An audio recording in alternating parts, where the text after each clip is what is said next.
وَإِذْ آتَيْنَا مُوسَى الْكِتَابَ وَالْفُرْقَانَ لَعَلَّكُمْ تَهْتَدُونَ۔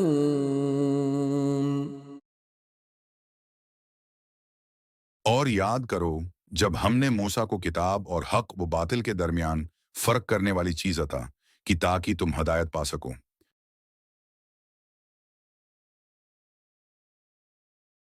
یہ آیت اس وقت کا ذکر کرتی ہے جب اللہ تعالیٰ نے حضرت موسیٰ علیہ السلام کو تورات عطا کی، جو بنی اسرائیل کے لیے ہدایت اور رہنمائی کا ذریعہ تھی۔ تورات کو الفرقان بھی کہا گیا، جس کا مطلب ہے وہ چیز جو حق اور باطل میں فرق کرتی ہے۔ بنی اسرائیل کی قوم نے فرعون کے ظلم و ستم سے نجات پائی، اور انہیں اللہ نے تورات کے ذریعے اپنی ہدایت دی تاکہ وہ سیدھے راستے پر چل سکیں اور اپنی زندگی میں حق و باطل کا فرق پہچان سکیں۔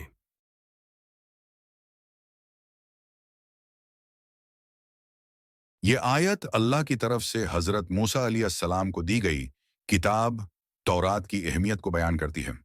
تورات بنی اسرائیل کے لیے ایک عظیم نعمت تھی جس میں زندگی کے تمام شعبوں کے لیے ہدایات دی گئی تھیں۔ اللہ تعالیٰ حضرت موسیٰ علیہ السلام کو تورات عطا کرنے کا ذکر فرما رہا ہے، جو کہ بنی اسرائیل کی ہدایت کے لیے نازل کی گئی تھی۔ تورات کو فرقان کہا گیا کیونکہ اس کتاب میں حق و باطل کے درمیان فرق واضح کیا گیا تھا۔ فرقان کا مطلب ہے وہ چیز جو ہدایت کے لیے نازل کی گئی تھی، سچ اور جھوٹ میں تمیز کر سکے، اور یہ کتاب بنی اسرائیل کے لیے زندگی کے ہر پہلو میں رہنمائی فراہم کرتی تھی۔ اللہ تعالیٰ کا مقصد تھا کہ بنی اسرائیل اس کتاب سے ہدایت حاصل کریں، اپنے اعمال کو درست کریں اور اللہ کے راستے پر چلیں۔ یہ آیت ہمیں اس بات کی یاد دلاتی ہے کہ اللہ کی طرف سے دی گئی ہدایت انسان کی زندگی میں روشنی کا کام کرتی ہے اور اسے حق و باطل میں فرق سکھاتی ہے۔ حضرت موسیٰ علیہ السلام کو دی گئی کتاب بنی اسرائیل کی رہنمائی کے لیے تھی تاکہ وہ سیدھے راستے پر چل سکیں۔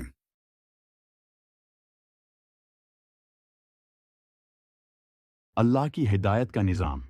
اس آیت میں اللہ کی حکمت یہ ہے کہ اس نے ہر قوم کے لیے ایک رسول اور کتاب بھیجی تاکہ وہ لوگ گمراہی سے بچ سکیں اور ہدایت کے راستے پر چل سکیں۔ بنی اسرائیل کو تورات دی گئی، جو کہ ان کی زندگی کے ہر پہلو میں رہنمائی کرتی تھی۔ حق اور باطل میں فرق کی اہمیت۔ تورات کا ایک بنیادی مقصد یہ تھا کہ بنی اسرائیل کو سکھایا جائے کہ حق اور باطل میں فرق کیسے کیا جائے۔ اس کا مطلب ہے کہ اللہ نے اپنی ہدایت کے ذریعے لوگوں کو صحیح اور غلط کی پہچان عطا کی تاکہ وہ گمراہی سے بچ سکیں۔ ہدایت کی روشنی۔ اللہ کی کتابیں انسان کے لیے ہدایت کی روشنی ہوتی ہیں، اور ان کی پیروی کرنے والے کبھی گمراہ نہیں ہوتے۔ یہ آیت ہمیں یاد دلاتی ہے کہ اللہ کی ہدایت کو اپنانا انسان کی نجات کا ذریعہ ہے۔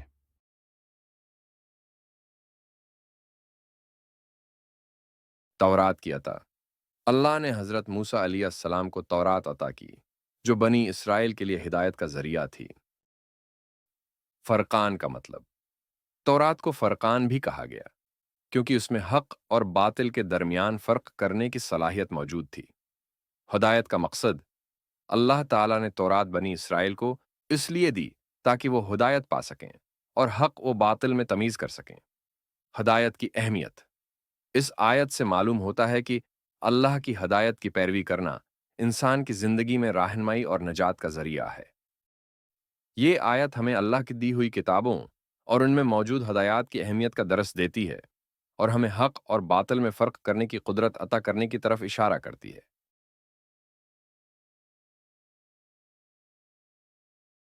قانون اور عدالت کا فرق۔ جیسے آج کے زمانے میں عدالت کے قوانین حق اور باطل میں فرق کرنے کے لیے بنائے جاتے ہیں تاکہ انصاف قائم ہو سکے، تورات بھی بنی اسرائیل کے لیے ایک قانون تھی جس نے انہیں زندگی میں صحیح اور غلط کے درمیان فرق کرنے کی رہنمائی دی۔ کتاب کا سبق۔